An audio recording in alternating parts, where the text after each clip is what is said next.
Bonjour. Au Cameroun, nous avons perdu récemment près de 50 personnes lors des effondrements des immeubles à Douala et à Gaoundéré au Cameroun. Attends un peu, monsieur le journaliste.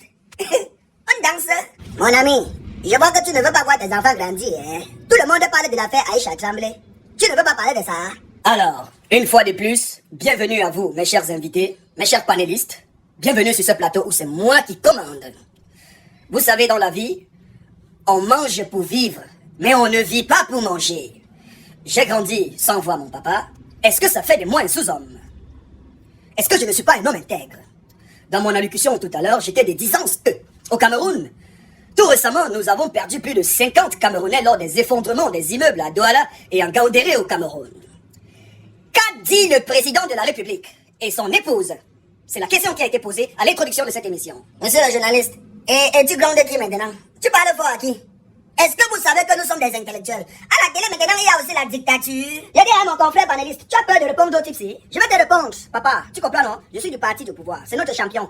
Il était premièrement en Suisse. Vous savez que ça fait longtemps qu'il n'a pas été en Suisse. Il y a les petits frères qui sont en diaspora là, qui ont vraiment secoué le papy. Oui, donc il fallait qu'il prenne un peu encore les repères au niveau de la Suisse. Mais il n'a pas dormi dans l'ancien hôtel où tout le monde le connaissait là. Il a dormi dans un autre hôtel qui était au village, un peu devant.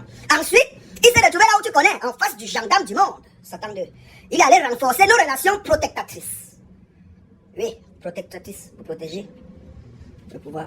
Monsieur le journaliste, je pense que vous avez votre panéliste fidèle en face de vous. Il répondra à toutes vos questions. Lui, il est du pouvoir. Moi, je suis de l'autre côté. Et chez nous, quand on parle au président comme il parle là, on vient nous arrêter dans la nuit. S'il vous plaît, journaliste, je vais pas aller chier. J'ai envie de chier. Oh là là, mais c'est pas possible. Monsieur du parti de l'opposition, vous n'allez pas commencer à chialer quand même ce matin. Je vous ai écrit hier, vous m'avez confirmé que votre diarrhée était terminée. Vous m'avez dit avoir bu de l'huile rouge. 1 litre. Je vous ai conseillé un médicament, Imodium, Celac, stopper la diarrhée. C'est quelle qualité de chiement que vous voulez faire encore ce matin? Ça va, c'est pas possible. Allez-y chier, vous nous revenez rapidement, d'accord? Alors, monsieur du parti du pouvoir, j'aimerais comprendre, hein? Est-ce que vous trouvez normal que dans un pays comme le Cameroun, nous perdons comme ça en moins d'une semaine plus d'une 50aine de Camerounais de famille endeuillée et le président ne dit rien et sa femme ne dit rien? C'est quand même l'une des anciennes ambassadrices de l'UNESCO au Cameroun. C'est quand même une dame humanitaire. Vous savez, monsieur le journaliste, celui qui vend les œufs ne doit pas chercher les problèmes parce que lors d'une bagarre, la viole d'œuf pourrait se retrouver au sol. Ce n'est pas un avertissement, c'est juste un rappel. Notre champion, le président de la République, n'avait pas eu des vacances, ça faisait pratiquement longtemps. Et vous êtes au courant que les petits frères qui sont en diaspora là l'ont mis mal à l'aise. Alors il fallait qu'il fasse un tour en Suisse pour un peu essayer de déstresser. Et avec toute la délégation, c'est les agents qu'on dépense. Et quand le porteur dépense l'argent, malgré le sourire qu'il peut présenter en boîte de nuit, même si le DJ appelle son nom 250 fois, il faut savoir qu'au fond de lui n'est pas content parce que c'est quand même son agent qui dépense. Et ensuite, il n'a pas eu le temps de bien gérer la Suisse parce qu'il était à l'hôtel qui était juste derrière Intercontinental. Ensuite, il fallait qu'il se retrouve comme ça en Russie pour parler avec son petit frère. Satan 2, c'est son petit frère. Parce que ça fait un bout de temps, Satan 2 ne veut plus assurer la protection de notre champion. Et il allait lui rappeler que petit frère, tu connais les intérêts que tu as chez moi. Assure ma protection pour que je reste là pendant longtemps. Parce que j'ai un petit à laisser là.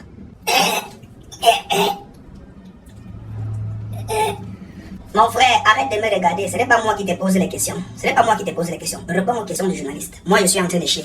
Non, mais attendez, monsieur du parti de l'opposition, c'est pas vous qui avez la parole. La parole est entre les mains de celui qui est du parti du pouvoir. Vous pouvez continuer à chier. Revenez-nous quand vous aurez terminé de chier, d'accord? D'abord, même vous êtes très dispersés dans vos cacas là, hein? Vous êtes très dispersés. Vous n'arrivez pas à vous unir, c'est pas possible. Alors, monsieur du parti au pouvoir, la question est simple. Les Camerounais ont perdu la vie dans des conditions vraiment effroyables. Et le président de la République n'a dit mot. Il est resté bouche bée. Il n'a rien dit. Et son épouse, encore grave. Elle qui est une femme, au moins, elle a enfanté. Elle n'a rien dit. C'est ça la question qui est posée ici. Franchement, vous savez, mon cher, très petit frère présentateur de cette... mon très cher petit frère présentateur de cette émission, je suis d'abord votre aîné. Vous devez le savoir. Vous êtes un petit. Vous avez commencé le journalisme à votre époque. Moi, je militais déjà pour le parti au pouvoir. Hein? J'ai beaucoup plus d'expérience que vous le savez très bien. Même le journalisme que vous faites là, je peux le faire mieux que vous. Hein? Le président de la République ne peut pas se départager. Ce n'est pas un marabout. Il était en vacances en Suisse. Et ensuite, je vous ai expliqué qu'il fallait qu'il rencontre son petit frère lors du forum là. Russie-Afrique. Parce qu'il fallait qu'il lui rappelle un certain nombre de choses. Quand l'accident là est arrivé, que zang, la première personne arrivée, c'était qui? Le gouverneur. Vous pensez que le gouverneur représente qui? Le président. Ensuite, le lendemain, qui est venu? Madame la ministre des Habitations était déjà là. Qu'est-ce que vous voulez, président? Bah, laissez le vieux tranquille, hein. Il est en train de vivre ses derniers instants, hein. Monsieur le représentant du parti au pouvoir, on ne va pas contourner la question, d'accord? Le gouverneur n'a pas été voté par les Camerounais. Les Camerounais n'ont pas voté Madame la ministre. Celui qui a été voté par les Camerounais, c'est le président de la République, qui lui, par contre, est le patron du gouverneur et de la ministre, et c'est lui qui les nomme.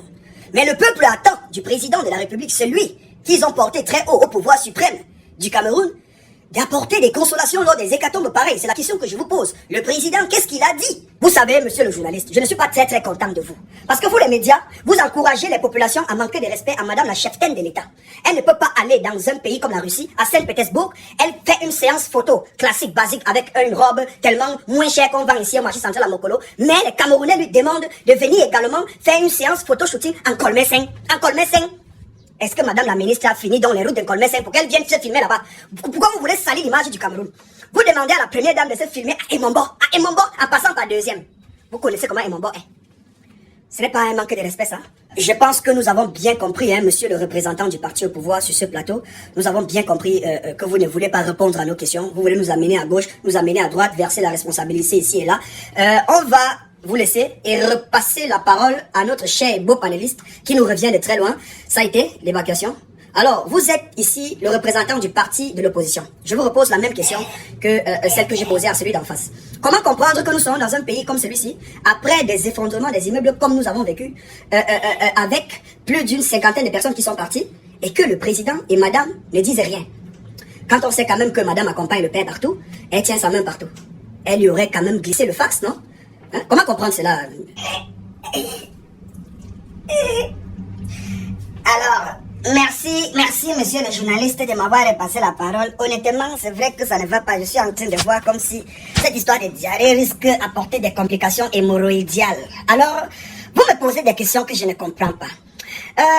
Est-ce que le président de la République est déjà descendu une seule fois lors d'une hécatombe au pays? Depuis que vous êtes journaliste, est-ce qu'il a déjà fait une descente?